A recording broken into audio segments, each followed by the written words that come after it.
Good morning, Paul. Good morning, everyone else who jumps online this morning. Talk about got a few things to talk about that I think I included in the tweet. So let me turn this around. Tell you what's going on.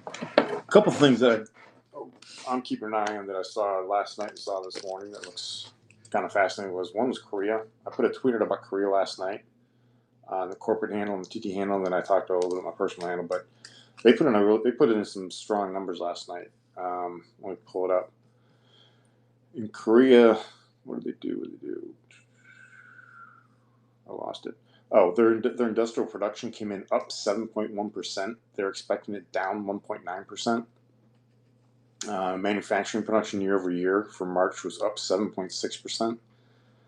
Those are big production numbers. They're doing some business over there, and I think a lot of that could be parlayed into our supply line shifting. That stuff coming from China, it's going over to South Korea now. Could be, but they're doing an awful lot of building over there, which is interesting to see. And I haven't looked at Kospi yet today. I know Kospi was doing really well last night when I went to bed, but let's see where it's at right now.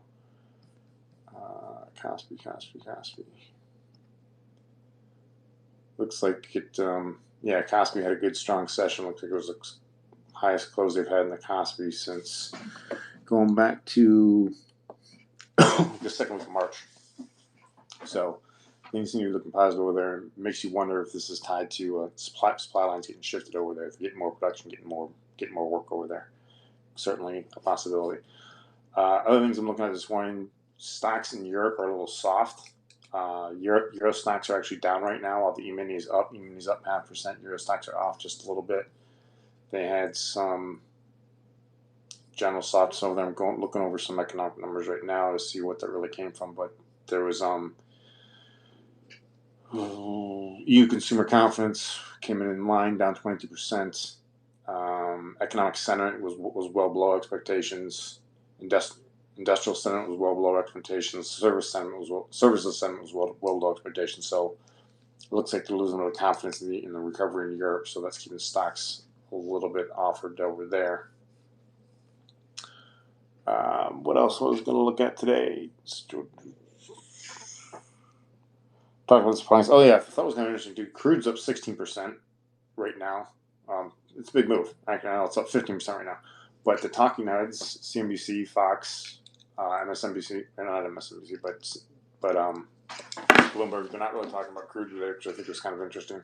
It's almost become passe to talk about crude. Crude's making this big move. It's up 16%, 15%, but not hearing much about that. The spread that I've been talking about between Brent and crude is right down to 7, which I think is a little bit more of a normalized area. 6 to 7 is more of a normalized area. We got up to like 9 and change yesterday, which was an awfully big spread in there. Interestingly, in simulation, I sold the spread up around 9.25 when I was creating a video, but I was in sim and watched it crater back down to like 8.10 or something like that. So that would have been a nice trade, but it didn't really count. One other thing of note that Bitcoin's made some big moves. Bitcoin is actually up over 5% today. So a big move in Bitcoin. It got up over 8,000. It's trading at Bitcoin at Coinbase is trading 81.47 right now. Big move in there. Vime is up, and Vime's up on the futures as well too. Bitcoin futures are up, 5% at the exchanges we have, which is CoinFlex, BitMEX, and Deribit, and of course ICE and CME. Speaking of volume, one of the futures contracts I want to talk about was corn's up a little bit, sugar down, or wheat's down. Sugar's up 3%. I just think that's kind of interesting. I personally hate sugar. I think it's poison. It kills all of us. But it's an interesting futures market over at ICE in the sugar space, and it has been just cratering. To go back to late February, sugar was trading around 15. It got down to 9.30 something. So could be some opportunity there. But it's been up the last 2 days, so maybe sugar's making a turnaround. I don't know.